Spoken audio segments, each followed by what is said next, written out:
I think everyone would agree that solo leveling is the face of Manhwa. If there is any conversation about Manhwa, there has to be some sort of mention of solo leveling. Oh, you think this Manhwa is good? Well, is it better than solo leveling? Or you think this Manhwa character is cool? Does it have more aura than Sun Chin Woo? Solo leveling has become both the face and the standard of Manhwa, and everyone is really quick to judge that solo leveling is the greatest Manhwa ever. Well, that's where I came in to tell you the truth. Solo leveling is not the greatest manhwa.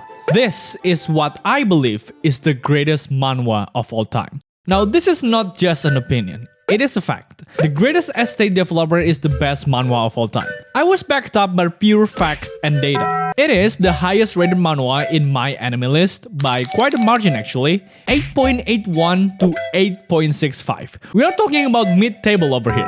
And also, the manhwa has the name greatest on it, so... The greatest estate developer, or you could say the world's best engineer, or the greatest estate designer, or better than solo leveling, is a story about a guy named Kim Suho, or was Kim Suho because he was reincarnated in this world as a guy named Lloyd. And before he became what he was now, Suho was just a construction worker who suddenly took the body of a noble aristocrat, and also happens to be really liking engineer. The story he was in actually from a light novel he just read before the night he got reincarnated. In that very same novel, Lloyd was a very unlikable piece of douchebag that nobody likes. His family did not think highly of him, the townspeople avoided him, and even his servant almost gave up on him. Even worse, all he does was drinking all night, wasting his family wealth and every single red flag that you can think of. But Suho is not that kind of person. He just happened to piss a god and be inside the body of Lloyd. So he decides to use this once-in-a-lifetime opportunity to change his life for good.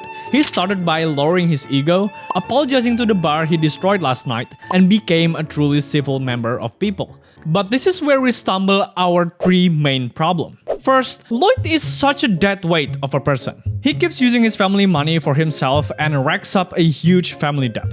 For an instance, he needs to pay off the mess that he made in the bar because it's not even the table that he destroyed, but the entire bar.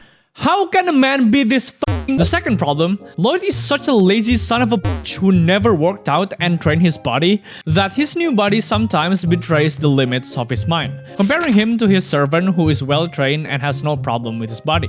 And Suho was in military, so imagine his frustration when knowing he couldn't do nothing. Yeah, like imagine someone being inside of you right now. I mean... Never mind. The third problem, everyone started to take notice of his sudden overnight change of his personality. His servants started to take notice. His mother never expected him to apologize, but he did it anyway. Even the bar guy that he was about to pay for his compensation started to doubt his sudden kindness.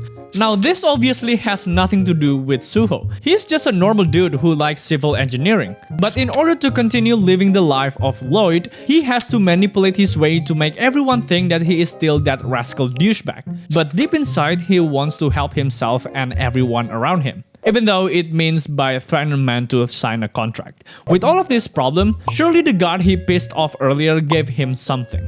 Maybe a special power for him to work with? And that is true.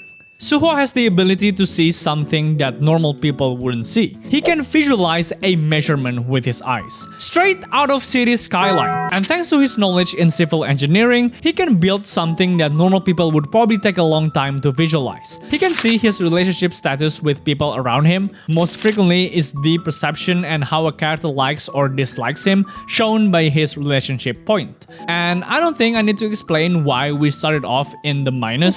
This makes him easier to manipulate people by thinking one thing and making them do whatever he wants to do. And this power even extends to not only human being, like he even make this cute little hamster as a heavy machinery and to do this.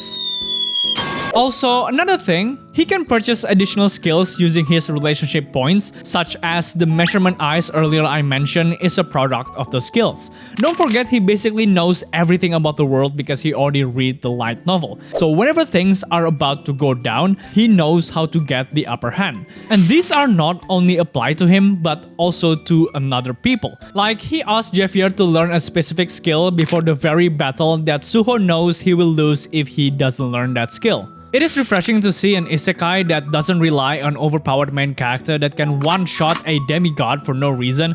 As a matter of fact, this manhwa almost doesn't involve any action at all. Wait, every conflict in this manhwa is always resolved using what I call the Suho's way. When is the last time you see an isekai when you can get behind an unlikable douchebag who is basically a lazy scumbag that does nothing better for himself and only leeches everyone around him? Wait!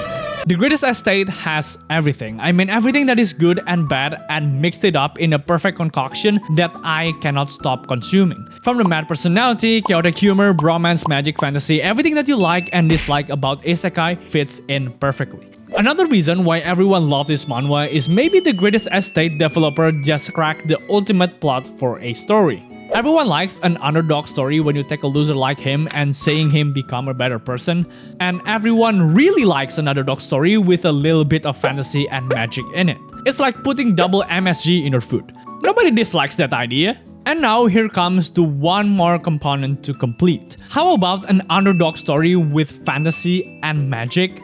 With a hot side character. I got a Glock in my Rari. A part of me really likes the bromance they're having with Suho and Javier. Seeing Javier from doubting Suho to him finally become his best friend, and now he is basically his pet. No matter how unfunny and unhinged sometimes when they are together, you just can't stop looking at them and be like, both are great. And yeah, and also there is a main heroine named Alicia, but she doesn't fit in here. These two is already perfect. Perfect. Everything, down to the last minute details. And I know what you're thinking. Oh, I'm not really into engineering. Engineering, guys, is a red flag. I think engineering is boring. Believe me when I say this, because when you go down in this rabbit hole and drowning dozens of chapters, you even forgot this was even about engineering. It's more like a SimCity build isekai edition. Scumbag DLC. The comedy alone has already carried the whole manhwa for me, but even if the comedy is not for you, the overarching plot in this manhwa easily gets everyone liking this. It is insanely good. It kinda reminds me of other manhwa that I read named Lookism, when it starts only about a dude getting bullied because he is more horizontal than the others, and now it's all about gang war and crimes. In very essential, it is almost the same. You will never guess where the story go next. Don't be surprised later on when things get really weird, such as finding out the reason Suho is helping that old man in the bar is to get points, so he can use those points to gacha an ability to summon a real life furry. And it turns out it is only a hamster. That is the reason why I never got bored when reading The Greatest Estate, and every single subplot they are trying to tell is surprisingly really well made. And the next time your friend asks you what is the best manhwa to read right now, you already know the answer. It's the greatest romance of all time, baby!